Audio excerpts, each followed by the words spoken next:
I was saying we gotta be careful around these zombies because they might rip us to pieces like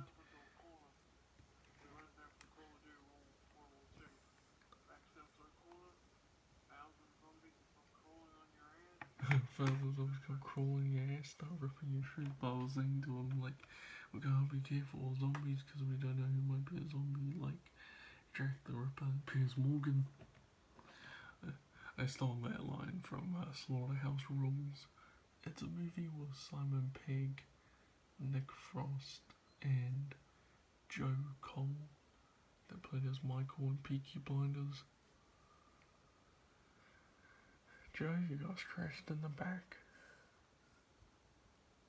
Hot diggity dog. This place is magnificent. Help me, Joe.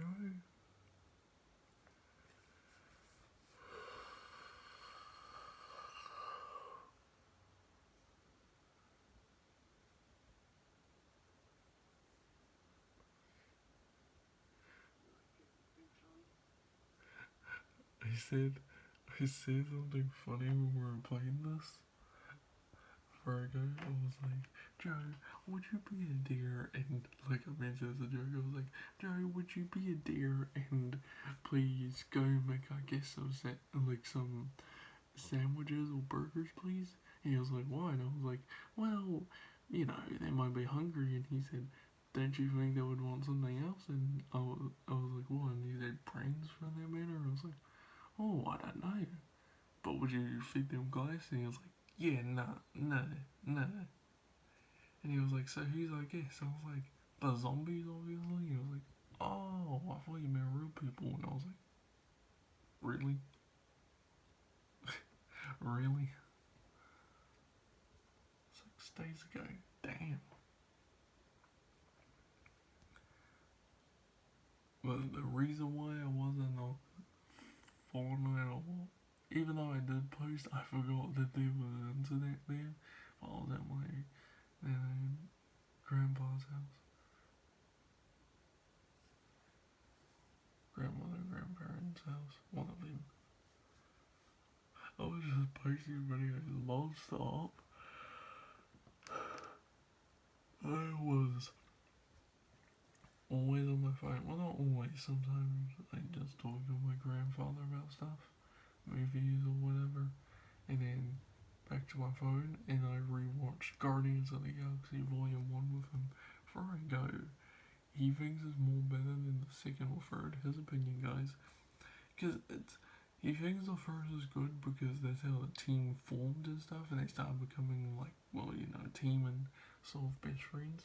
He said the second movie with Kurt Russell and David Hasselhoff was a bit weird, and I said, why is that? And he said, well, like, what's the guy's name? I was like, Star Lord. Is like, yeah, his dad's like a human sort of, right?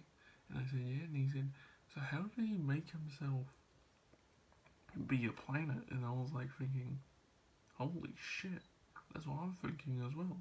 How did he make a planet of his face? That's what I don't understand as well. And he said, what was the third one? I can't remember. And I said, Rocket's backstory, played by Bradley Cooper.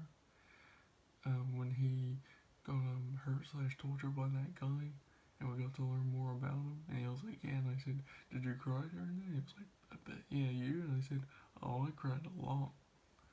I said, when we were in the theaters watching it, I swear to God, and I wasn't married, he's Christian, but he doesn't mind me saying that. I said, sorry, but I do swear to God that I saw most of the people crying or like tearing up. And I said, I went to the bathroom to like go to the, obviously go to the bathroom, and I saw most of the males just wiping their eyes or just like, oh my god, that was such an emotional movie. And then one said, yeah, bro, that was an emotional movie. I can't believe I cried. And I don't really cry watching Marvel movies. And he was like, it's okay, bro. And then one of the people was like, oh god, I wonder what Avengers 5 is going to be like. And they're like, don't say that. Wait. Just wait until 2026 or 2027, whenever it comes out. And then and one of them says, alright, well, hopefully we'll see each other again in 2026. They're like, yep. Great, so that means I might see them again. I was like, damn, this film was emotional. Guardians 1, I love it. 2, sort of. 3, a lot. Both of the movies are emotional. I wish Yondu didn't die in the second. Imagine what he would have been like in Infinity War, Endgame and stuff. Anyway, see you guys later. Bye bye.